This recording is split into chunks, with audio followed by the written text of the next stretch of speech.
Guys আমাদের পাখি আজ রিংটং করবে।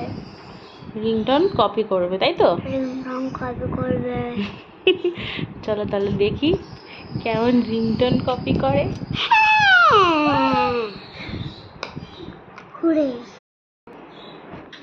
এসির মাথায় উঠে বসে আছে। এই যে আমরা এখন রিংটনটা লাগাবো।